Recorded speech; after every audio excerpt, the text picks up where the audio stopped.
விடுதலையில் வந்துள்ள இன்றைய செய்திகளை பார்க்கலாம். திருட்டுக்கு துணை போகும் பக்தியும் மதமும். சபரிமலையில் தங்கம் திருட்டு. திருடிய தங்கத்தை வீட்டில் வைத்து பூஜை செய்தால் செல்வம் பெருகும் என்பதால் திருடியதாக ஒப்புதல் வாக்குமூலம். பெரியார் மருந்தியல் கல்லூரி மாணவர்களுக்கு மருத்துவ கல்வி மற்றும் மக்கள் நல்வாழ்வுத்துறை அமைச்சர் மா சுப்பிரமணியன் பட்டங்களை வழங்கி சிறப்பித்தார். அசாம் பிஜேபி முதலமைச்சரின் முஸ்லிம்களுக்கு எதிரான வெறி பேச்சு கொந்தளிக்கிறது அசாம்.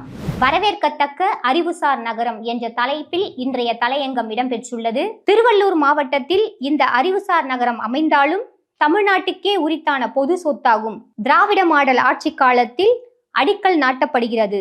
2026ஆம் ஆண்டு அறிவுசார் நகர திறப்பு விழாவையும் நடத்தும் என்பதில் சிறிதும் ஐயம் இல்லை என்று இன்றைய தலையங்கம் தீட்டியுள்ளது. ஒன்றிய நிதிநிலை அறிக்கையில் போட்டித் தேர்வு பயிற்சி மையங்களுக்கான GST வரியை குறைக்க வேண்டும் என நிதி அமைச்சரிடம் கோரிக்கை.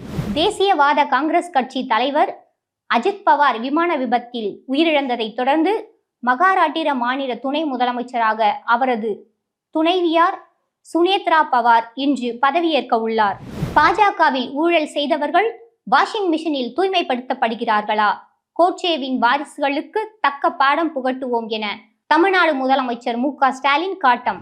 ஊரக வேலைவாய்ப்பு திட்டத்தில் மகாத்மா காந்தி பெயரை நீக்கியதற்கு காங்கிரஸ் தொடர் போராட்டம்.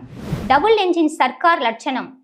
ராஜஸ்தான் அரசு பள்ளி அறைகளில் 56% பாதுகாப்பற்றவையாக அல்லது இடிந்த நிலையில் கண்டறியப்பட்டுள்ளது. எங்களை பற்றிய குற்றச்சாட்டுகள் எல்லாமே பழைய ஸ்கிரிப்ட். முதலமைச்சர் மு.க. ஸ்டாலின் வாரிசு அரசியல் முதல் ஊழல் புகார் வரை எதிர்க்கட்சிகளுக்கு தக்க பதிலடி. உச்சநீதிமன்றத்தின் தடையை தொடர்ந்து UGC விதிகளின் முக்கிய அம்சங்களை ஒன்றிய அரசு மதிப்பீடு செய்கிறது. அறிவிக்கப்பட்ட விதிகளிலிருந்து நீக்கப்பட்ட பொய்ப் புகார்கள் குறித்த பிரிவை நீக்குவது குறித்து ஆலோசனை.